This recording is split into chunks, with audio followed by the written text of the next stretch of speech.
Russia's Vladimir Putin is set to arrive in Pyongyang later in the evening for talks with Kim Jong-un, as the two apparently seek to bring their cooperation even closer. Some community doctors stage a collective walkout today amid the prolonged medical dispute. No major medical disruptions were spotted, but more patients complained of inconvenience. Korea's global competitiveness has noted a significant improvement thanks to business efficiency, according to a Swiss-based institution. It's June 18, 2024. This is Newscenter. Good evening. Thank you for joining us. I'm Yoon. We start with high-stakes meeting over in Pyongyang. Russian President Vladimir Putin is set to arrive there in the coming hours for talks with his North Korean counterpart, Kim Jong-un. They could be seeking further economic and military cooperation. Our North Korean affairs correspondent Kim Jong-sil with the details. On Monday night, a day before the official visit of Russian President Vladimir Putin to Pyongyang, both Russia and North Korea announced the visit simultaneously. North Korea's central news agency said the state visit was at the invitation of the regime's leader, Kim Jong-un. After Putin's arrival in Pyongyang late on Tuesday, the two leaders will likely have a summit while taking care of other major issues the next day. The Russian president is expected to leave for Vietnam on Wednesday, making the Pyongyang visit less than 24 hours. This is his second visit to the North Korean capital since his first one in 2000. Much focus is on what the leaders will talk about. In a rare article in North Korea's official Rodong-sinmun newspaper, Putin wrote that Pyongyang remains Russia's trusted comrade and supporter and was willing to oppose the West Group's desire. Putin's words largely focused on criticizing the U.S., saying it's trying to impose order based on rules, calling it nothing but a worldwide neo-colonialist dictatorship based on double standards. Moscow and Pyongyang are likely to sign a comprehensive strategic partnership agreement, a huge step up from the current relationship, which can be defined as friendly cooperation, largely focused on economic exchanges. South Korea and Russia signed a strategic partnership agreement in 2008. So in some sense, Moscow-Pyongyang ties could be stronger than that of Seoul-Moscow, given that the new one will be a comprehensive one, meaning they can cooperate in all fields. While both sides remain rather reserved regarding possible military cooperation, it is likely any new treaties or declarations will represent the closer Moscow-Pyongyang ties. A senior official from South Korea's unification ministry told reporters on Tuesday that Putin's visit largely resembles that of Chinese President Xi Jinping's visit to North Korea back in 2019. The official declined to make any further comments on Putin's visit until more information is released from Russia and North Korea. Kim Jong-sil, Arirang News. And here in Seoul, foreign policy and defense officials from South Korea and China sat down this afternoon for talks on regional security. During Tuesday's meeting, the two sides likely discussed bilateral issues as well as the recent situation on the Korean peninsula. South Korea is expected to have once again asked China to play a constructive role in resolving North Korea issues and highlight the importance of communication between Seoul and Beijing to maintain peace in the region. The two countries agreed to hold such talks last month when President Yoon sat down for a separate bilateral meeting with Chinese Premier Li Qiang on the sidelines of the trilateral summit with Japan. This morning, North Korean troops once again crossed over the inter-Korean border.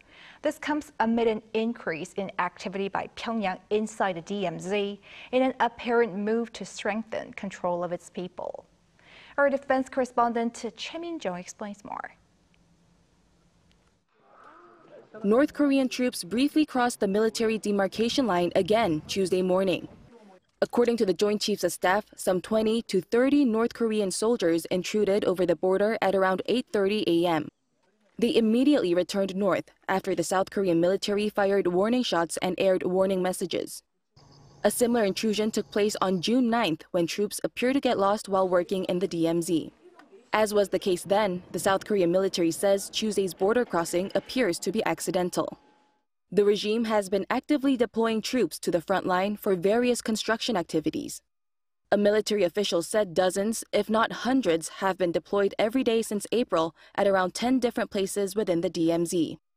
The military identified ongoing activities related to the laying of mines and the clearing of wasteland, the reinforcement of tactical roads, and the installation of anti-tank barriers. Such trends have continued for the past 2 months, and various activities are underway within the demilitarized zone currently as well. A military official also pointed out that several North Korean soldiers have reportedly been killed or injured while laying mines. Some experts say Pyongyang might be trying to broadcast its war readiness as North Korea has restored its frontline guard posts and dismantled railways connecting the two Koreas since suspending the September 19th Inter-Korean military agreement last November. However, the South's military assesses that the measures are mainly aimed at strengthening internal control, especially to prevent North Koreans from defecting. As North Korea is expected to do more construction work within the DMZ, South Korea says it is closely cooperating with the United Nations Command to prepare for future eventuality. Choi Min-jung, Arirang News. Referring to his state visits to Turkmenistan, Kazakhstan, and Uzbekistan last week, President Yoon says he made efforts to expand the scope of Korea's global pivotal diplomacy to the Central Asian stage. This came on Tuesday while presiding over a cabinet meeting where he added that the K-Silk Road initiative announced just before he left for the trip was well received by the leaders there. He also said the state visits came after a series of summits with emerging regions such as the Korea-Pacific Islands Summit and Korea-Africa Summit, adding that the government's vision for global pivotal diplomacy has progressed and is working.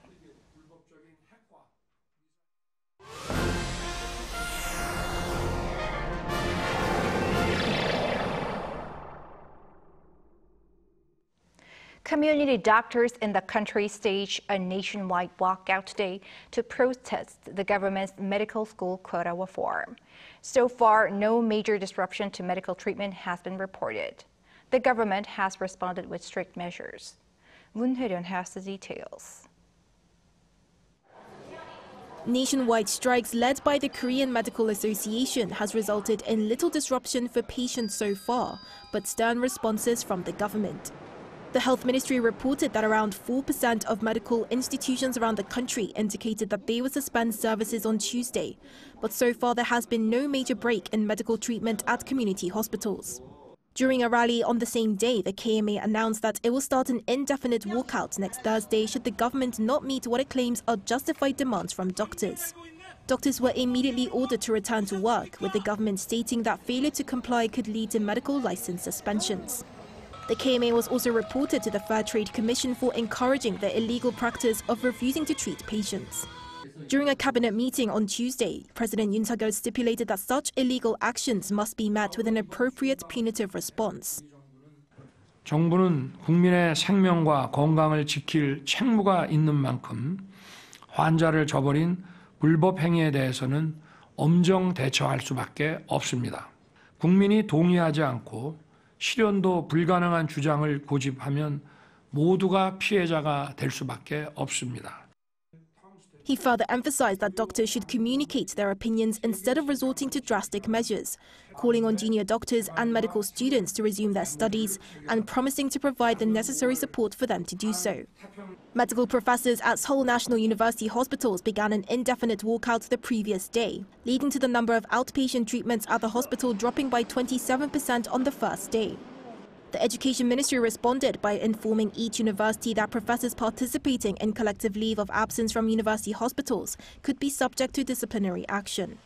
But with medical professors at other major university hospitals commonly dubbed the Big Five, such as Yonsei University, also set to join the walkouts next week, and others in discussion to do so too, concerns are growing over how this could develop. The Catholic University of Korea is due to gather its medical professors on Thursday to discuss this matter, and professors at Seongkyungwan University are also to convene soon. In an effort to minimize severe medical disruptions, the government has implemented a rotational on-call system for emergency cases. Moon Hae-ryun, Arirang News.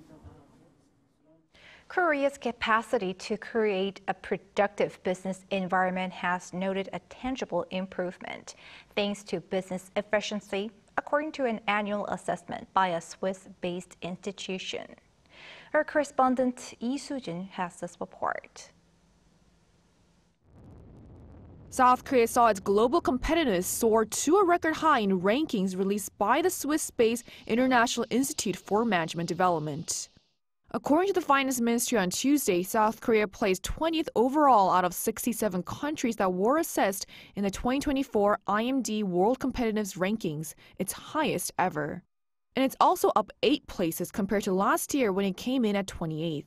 The rankings, which are published in June each year, assess a country's ability to create a conducive business environment by rating them across 4 key areas, namely economic performance, government and business efficiency, and infrastructure, covering 20 subcategories. The rise in Seoul's global competitiveness this year was mostly driven by business efficiency and infrastructure ratings. In this year's rankings, South Korea jumped 10 places in business efficiency to 23rd, thanks to improvements in various subcategories such as productivity, the labor market, finance, and business management practices. And its infrastructure ranking also rose by 5 places compared to last year to 11th, on the back of strong technology, science, and education infrastructure. But its economic performance ranking fell slightly by 2 places and government efficiency by 1 to 16th and 39th respectively, mostly due to falls in subcategory ratings such as international trade and tax policy. As for other nations, Singapore came first overall, rising 3 places from last year, followed by Switzerland, Denmark, Ireland, and Hong Kong. The difference in the rankings of the United States and China this year shrank to 2 from 12 last year, with the US coming in at 12th and China 14th. Meanwhile, European nations such as the United Kingdom and Germany ranked lower than South Korea, with Korea overtaking Germany, which came in 24th, for the first time. An official from the Finance Ministry said that based on this improved ranking, the South Korean government will continue making efforts to further strengthen the country's global competitiveness. Lee Soo-jin, Arirang News. Data shows that a record high number of single-person households in South Korea were in employment in the latter half of last year. According to Statistics Korea on Tuesday, nearly 5 million of the 7 million people living alone were employed.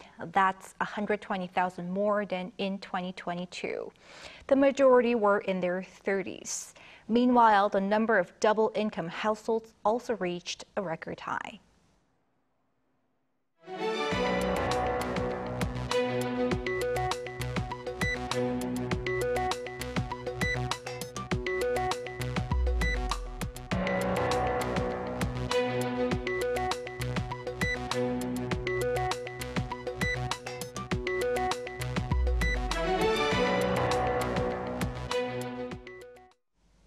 A historical site near Gwanghwamun Square, which served as a key political office during the Joseon Dynasty, has been reopened to the public after years of restoration works.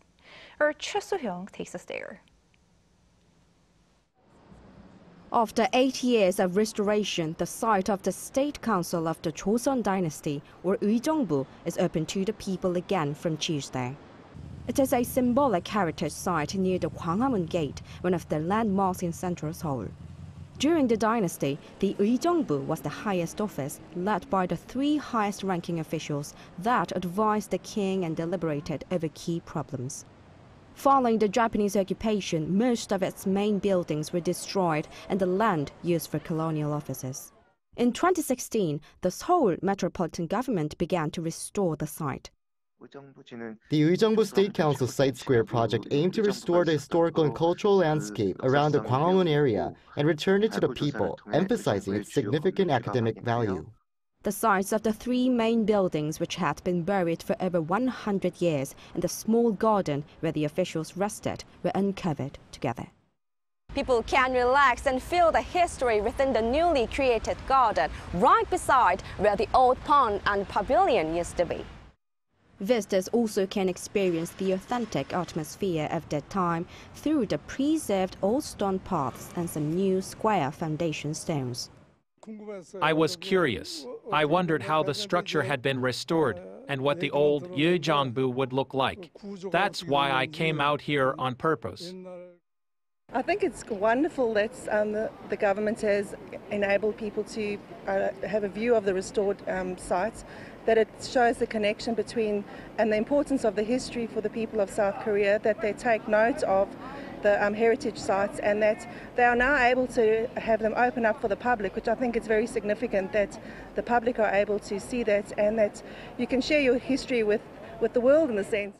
The State Council site is open 24 hours a day, while an official opening ceremony is scheduled for mid-July.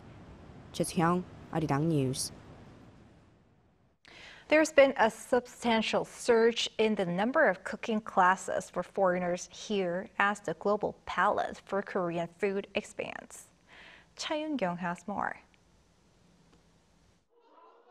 Foreigners residing in Korea are wearing aprons and putting red pepper powder, garlic, and plum marmalade into salted cabbage before mixing it all together. They're learning how to make kimchi. It was easier than I thought. I like this one, the cabbage one, pechu, and I also like the one that comes with fried chicken, the ones in the cube, the radish ones. Foreign exchange students from the U.S. also made special memories by tasting the kimchi they made. I think so. I think I'll try to make it for my family. This is my second time being in Korea, so it was nice to get to actually do this time. I would love to try to make kimbap or bibimbap. I hope I can watch some videos and also use this experience to try to recreate the flavor that we did today. This is a cooking class held in the Kimchi Museum. About 14,000 foreign tourists visited here last year, 40% higher than pre-pandemic levels in 2019. There were 4 months this year when more than 1,000 foreigners applied for kimchi making classes. There are lots of questions about kimchi ingredients like plum marmalade or where to buy salted seafood. Nowadays, lots of foreigners already have knowledge about various kinds of kimchi and make inquiries. Food companies are establishing experience programs for Korean food, targeting foreigners interested in K-food. One place opened a cooking class making gov't and kimbap, following a request from U.S. university students. A cooking studio by a different food company also holds a Korean food class given in English and Japanese. Rather than simply enjoying food-related videos known as mukbang, foreigners are now learning how to make Korean food by themselves. Cha Yoon, Arirang News. At this time of year, Jeju is popular for its vividly colored hydrangea flowers, widely blossoming across the island. Our Park Gon-woo went there and brings us the beautiful vibes. Jeju Island is widely known for its different kinds of flowers that bloom by season. In summer, hydrangeas blossom in several spots across the island, especially in the southern part. At this time of year, Jeju is one of the best places to visit and take nice pictures with hydrangeas. As you can see, there's a wide variety of pastel-colored hydrangeas in pink, purple, blue, and many more. With these flowers, many tourist attractions on the island, including natural parks and botanical gardens, hold hydrangea festivals. Hyoeri Natural Park is known to have Jeju's longest hydrangea festival, running from March until August. Hydrangeas, especially the purple ones, are so beautiful. I think it was really worth it coming here. It's so peaceful listening to the birds singing and feeling the fresh air in nature. It feels great to be here with my high school classmates, meeting them after a long time. It's soothing as the hydrangeas bloomed beautifully. I'm going to visit here again. Foreign tourists also enjoyed their time at the festival, saying that it's different from where they come from. I've really enjoyed the experience. It's my first time being in an area this kind of surrounded by the hydrangeas. They're a favorite flower of mine, so just being here has been really peaceful, and also the people around have been very relaxed and nice, and it just has great vibes. I mean, in Singapore, we don't usually get a lot of opportunities to see so many pretty flowers with these colors, and we don't get many parks like this, so I'm not used to this kind of tranquility. As the relaxing hydrangea festivals are held until the end of summer, why not visit Jeju to experience the beautiful vibes of hydrangeas? Park Gon-woo, Arirang News, Jeju.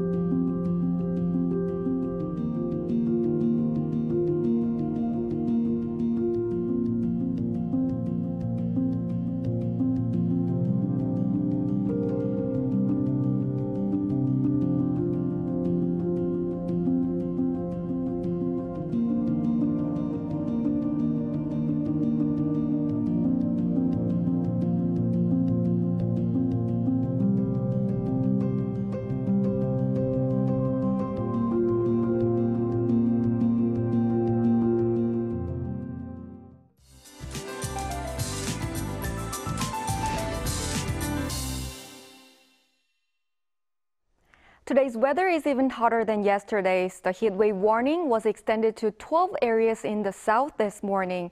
Special heat wave notices will also take effect in northern Gyeonggi-do province, Chuncheon in Gangwon-do province, and the Chungcheong-do provinces, and other central inland areas from tomorrow morning. It is better to refrain from outdoor activities as much as possible. Tomorrow, the daytime temperature in Seoul will rise to 35 degrees, and scorching heat will be felt all over the country. Unlike the clear inland areas, Jeju Island will have its first rainy season this summer from tomorrow. This rain will die down on Friday, but there's a possibility that it will continue again over the weekend. Tomorrow morning, Seoul, Gwangju, and Daegu will start off at 21 degrees. Highs will be topping out at 34 in Chuncheon, Daegu and Gyeongju, 36 degrees. There's more rain forecast in eastern Gangwon-do province on Sunday. That's all for Korea. Here are the weather conditions around the world.